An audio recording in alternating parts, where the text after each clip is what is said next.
now our seniors. I'd like to call up Aya.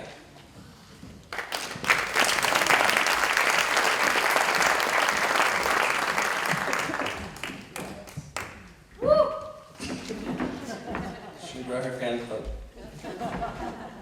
Aya's journey this year has truly been a healing journey, in the true sense of the words, one which gave her the opportunity to re-examine her past and her future, and also her inner world, her family, her friends, and, most importantly, I think this year gave her the opportunity to truly look within herself and decide, maybe for the first time in her life, what it is she truly wants, what it is she truly wants to do with her life, with the world, and with her heart.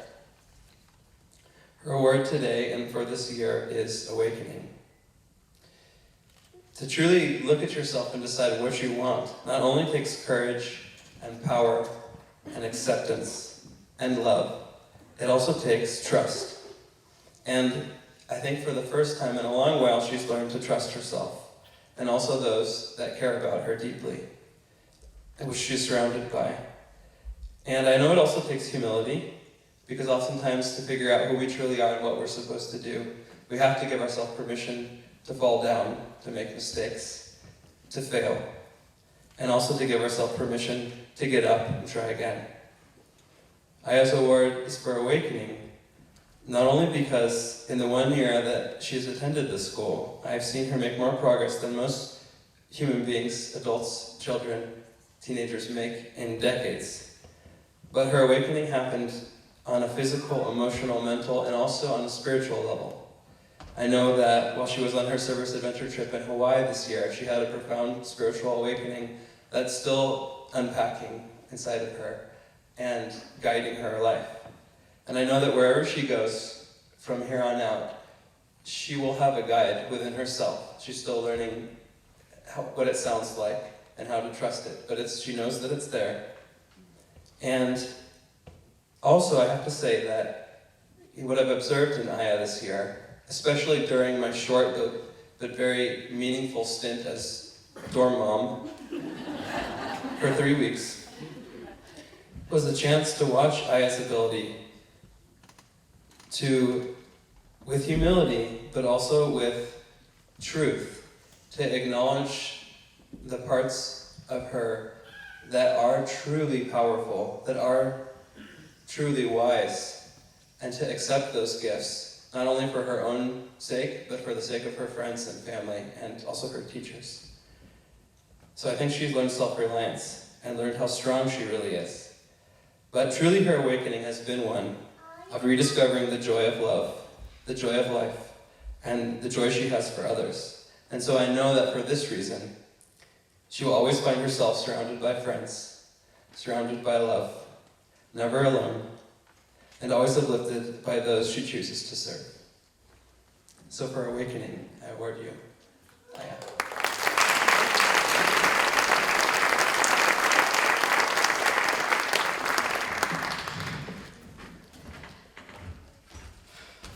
Today, my fellow seniors and I are reaching the grand finale of a great chapter in our lives.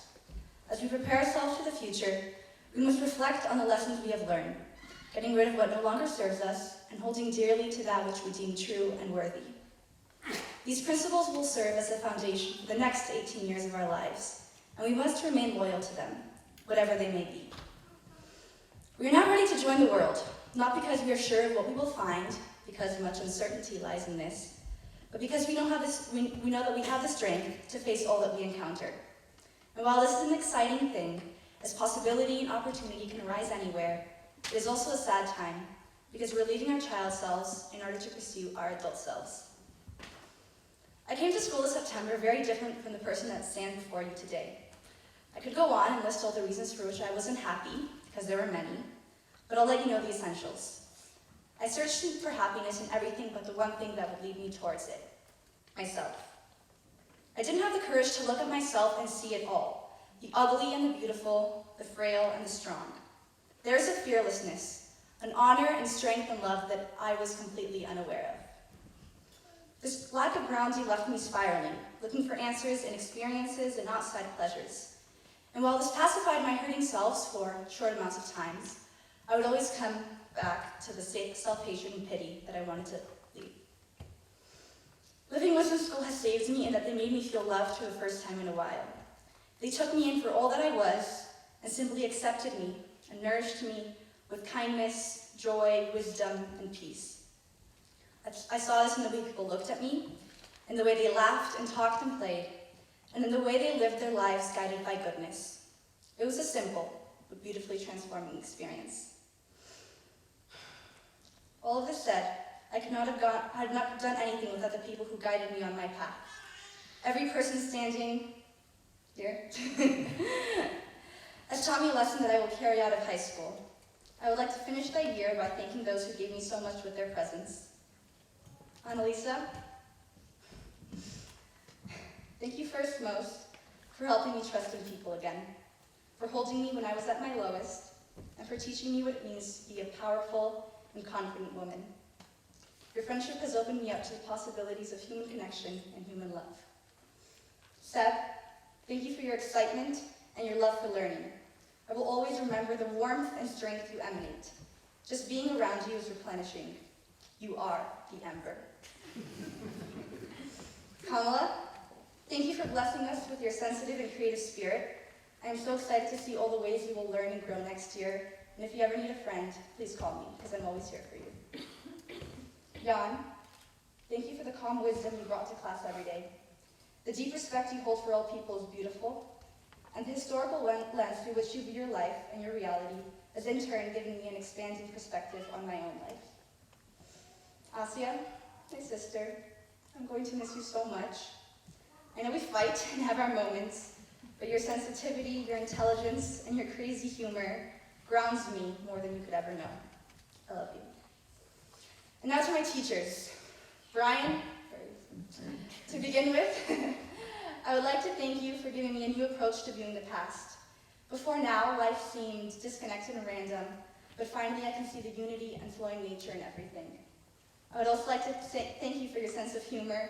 You brought so much joy and laughter into my days, and I hope that we can still remain close friends after I leave. Vashti?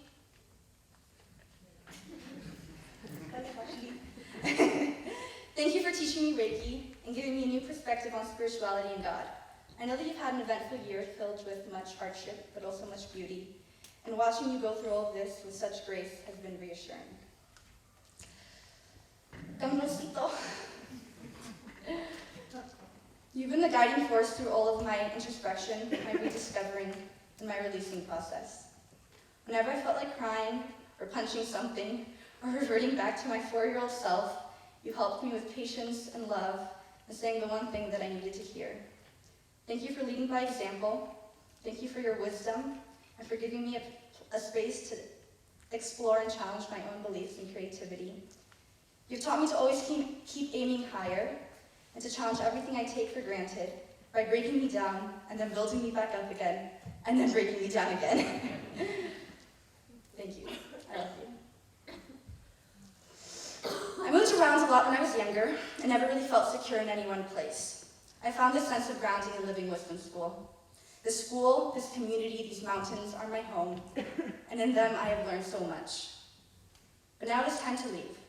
Still though, I know that in the future, if I face any hardships, if I need guidance or love or support, I can always come back to the place I call home. Thank you.